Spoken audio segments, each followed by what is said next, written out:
welcome everyone to a new episode of your favorite show, Stationery Fetishist. Now, I haven't uploaded one of these videos for a fair while. I guess the last ones that I did were my series on Japanese stationery. But today I'm going to be looking at some classic yellow schoolhouse-style pencils that I have thrifted over the past few months. So let's get right into it.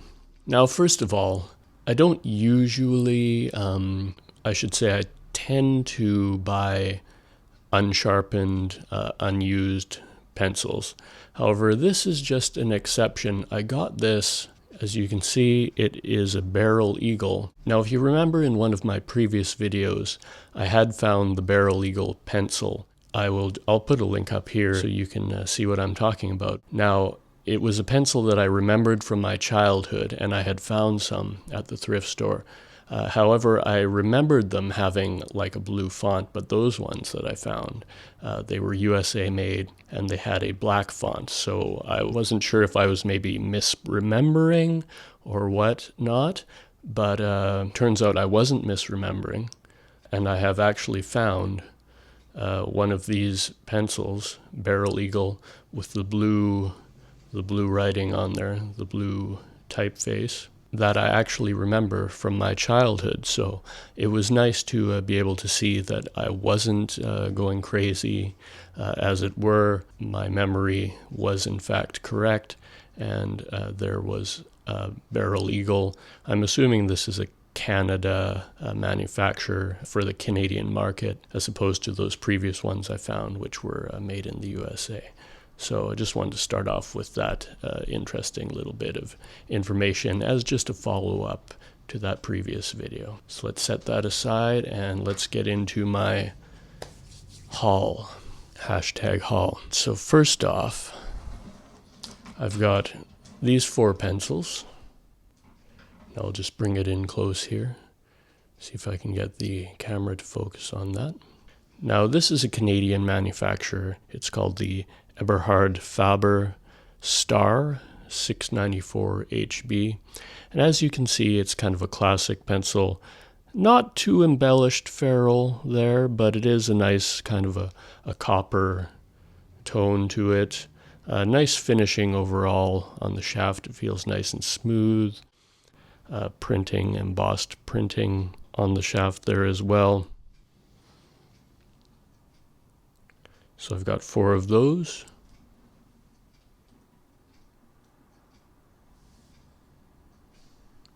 All right, and next.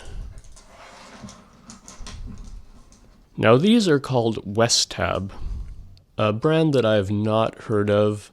They kind of look just like a very basic bitch kind of pencil. Although the finishing does feel nice. It's not gritty, and the lacquer's not gritty or anything. Just a very simple silver ferrule.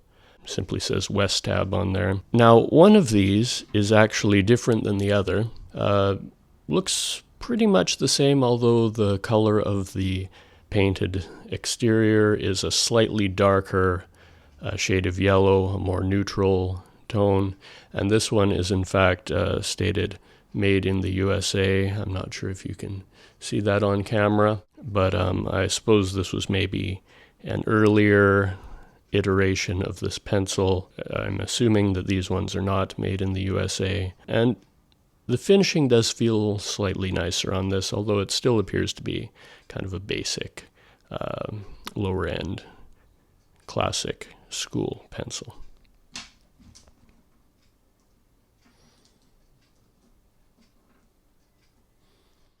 Okay, so next. Now I find this one interesting.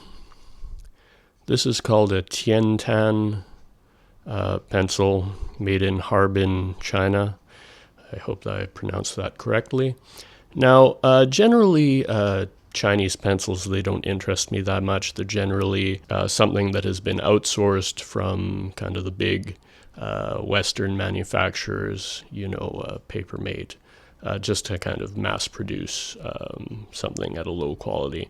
However, this one is interesting because it appears to be an actual Chinese brand, which I have not seen before. So I was quite excited to get this. And overall, it's a nice looking pencil, nice blue color, contrasts nicely with the classic yellow shaft. Kind of a slightly more decorative ferrule on there, pink eraser. Now, it does feel a bit rough. It's not the smoothest, highly finished pencil out there, but it's an interesting example of a real Chinese brand. I assume it's a real Chinese brand. Sounds like a Chinese name. Okay, next. Next we have a couple of these Venis pencils. Now, I've had Venis pencils in the past. In my previous video, I had some Venis Velvet pencils, which looked to be a very nice pencil, made to quite a high standard. Now, this one looks to be a basic entry-level pencil, nothing fancy, no embellishments, plain silver ferrule. They are made in the USA, and the finishing is decent, I would have to say, for a basic pencil like this.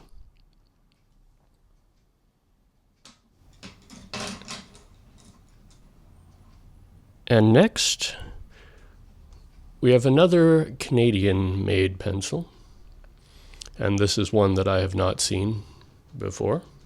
Now, this is called the Crownline Custom Bonded Lead Pencil HB.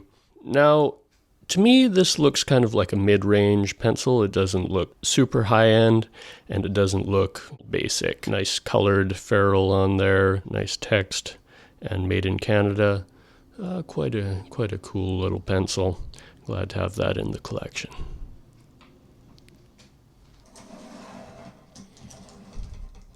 Okay, so next we have another Canadian pencil. This is called the Dixon System 2500. Now, this looks to be like a very high quality pencil. Lots of attention to detail. I love that yellow band around the ferrule there. Very smooth, very nicely finished pencil. Now, I did mention in my previous video that Dixon, when we were kids, was kind of a lower end pencil. The ones that we saw in the store, they just said Dixon in black on the shaft. Basic, not very nice pencil. However, this one looks to be a very high quality. It's very beautiful.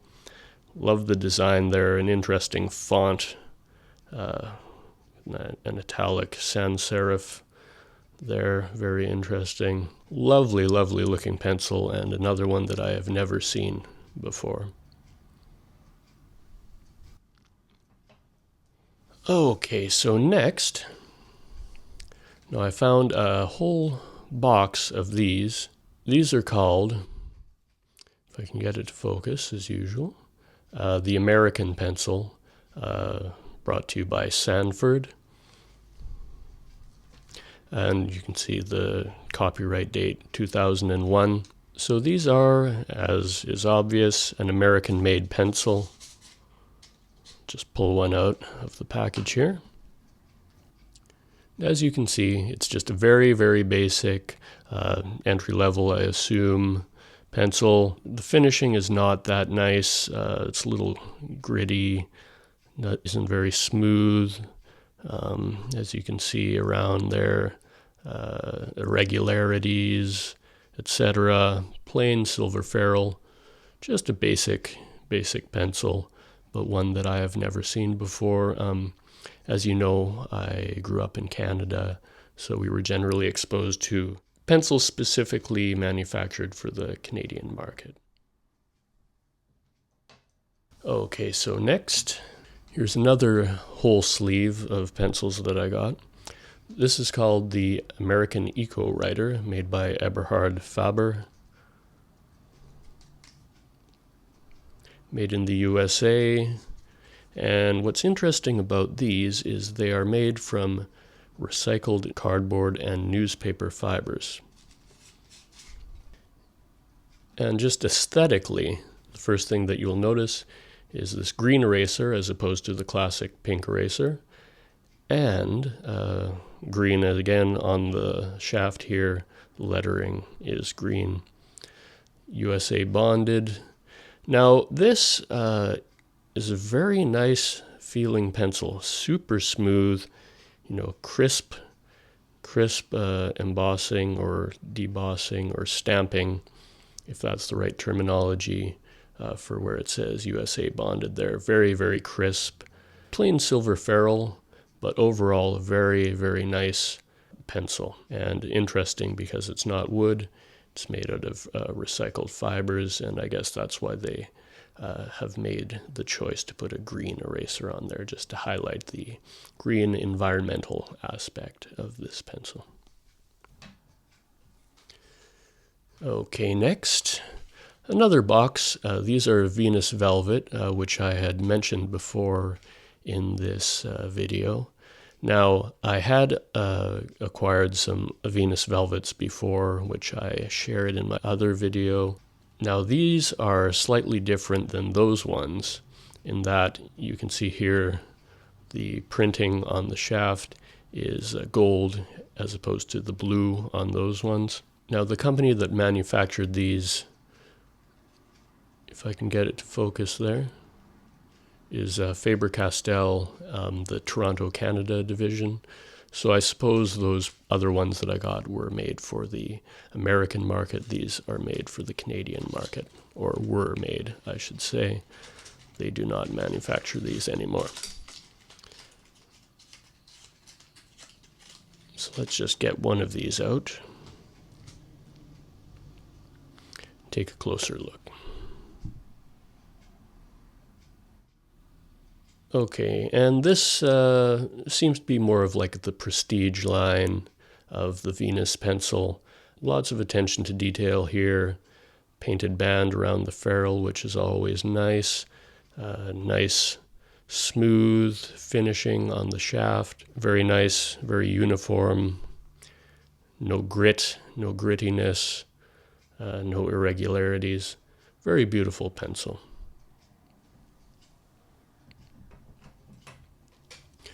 Okay, and lastly to share with you, I found this big box of Papermate. They're called Canadiana pencils, and these are made in the USA. I'll just pull one out. Now, they actually still manufacture these particular pencils. However, they are now outsourced. They're no longer made in the USA, and I'm assuming that this was probably the last pencil made for the mass market that was manufactured in America. So let's just take a look at this one. If I can get it to focus. There's a lot of stuff going on down here. The camera wants to highlight that. Okay, there we go. So just a basic pencil, as you can see, plain silver ferrule on there. And the finishing is not that great, really. Not that great. Not uniform. It's not too bad, but it's not that great. The blue colored font is nice, but it's just a basic pencil, mass market American pencil. All right, so that is it for this this episode of the Stationery Fetishist.